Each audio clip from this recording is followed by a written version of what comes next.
Welcome. My name is Kieran of the One Zen Academy. I trust this finds you well. I'm just going to briefly explain the benefits of holding a deep squat. And don't worry if you think you can't or you will never do this, I will show you how. When we hold the deep squat, we really kind of open up and give the ankle optimal range of motion, and we open up the knee and the knee capsule, which sounds dreadful, I know, but actually it's really good and beneficial. We also kind of adopt this position when we're children. So, you know, when my son was I remember when he was 2 years old, he was able to adopt this position and play for hours like this quite comfortably and quite easily. And as we get older through our lifestyles, we become less and less mobile, to the detriment of us as a living entity who are trying to kind of interact with the 21st century. Most people are plagued by things like back issues. You know, 1 in 2 people in the UK suffer from back issues. And when I say back issues, I'm talking about non-specific back pain. So they get lower back pain, but they're not sure why, and it's not attributed to anything in particular. We know that the prevalence of sitting or prolonged positions for a long period of time is not the best for health in general, to be fair. But when we look at the squat, it's a natural position for us as human beings.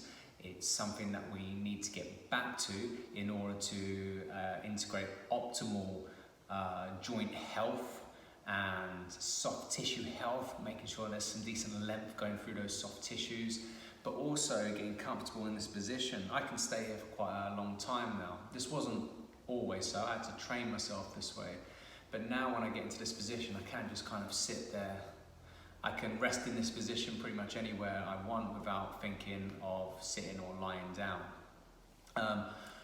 After a while, I can also load in this position. So I've got the bar across here and I can generate some force upwards. Should you wish to do that, you don't have to. But having optimal range in joints is crucial regardless. So at my ankle, I know you can't see it at the moment, let me angle this.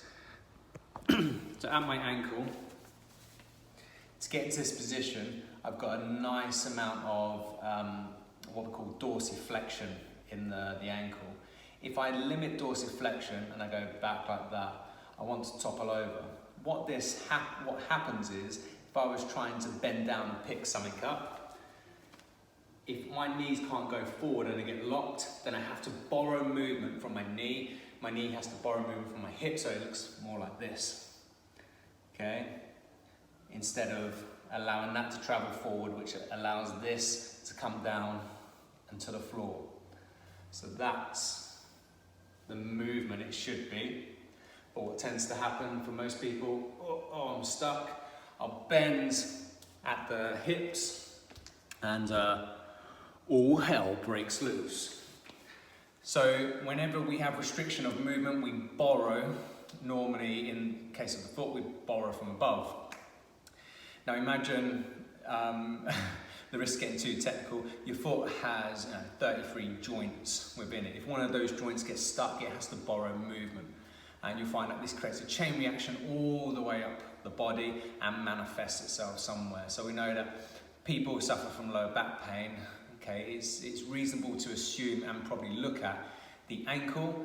So even if one ankle gets stuck, so say for instance I'm trying to walk, that ankle gets stuck in comparison to this one that's able to travel forward, it creates a rotational force that goes to my knee, to my hip, and excessive rotation at the hip.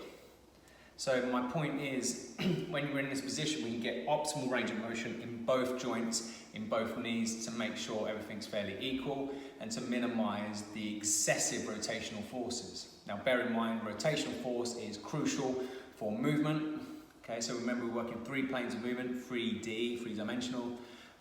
So we need that rotation, but it's the excessive rotation or the limitation that normally drives injury or pain. So the idea of just coming into this position kind of gives you a nice starting point, a nice grounding, or a nice way to, I think, and a lot of my patients in the past that I've given this to as a daily practice have all experienced decrease in back pain, knee issues, and ankle and foot issues. Maybe you might say it's anecdotal, yes, but in 15 years, that anecdotal evidence is pretty much all I need to be able to give something like this as a daily practice as a bit of a no-brainer. So what if you can't get into this position straight away? What might it look like? Well, we can use chairs. So here's a chair I made earlier. So if I get to here and I'm stuck, I can just kind of rest in positions. Okay, so the idea is to rest for as long as you can, come out of position. Rest for as long as you can, come out of position. So we have these nice little things called muscle spindles.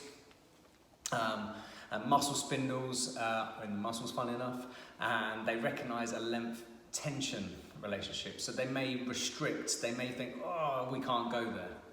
So the idea is to hold positions long enough, you allow these muscle spindles to die down a little bit. Basically, they can go to bed, they can stand down, and these other nerve receptors called Golgi tendon organs, GTOs, love that name.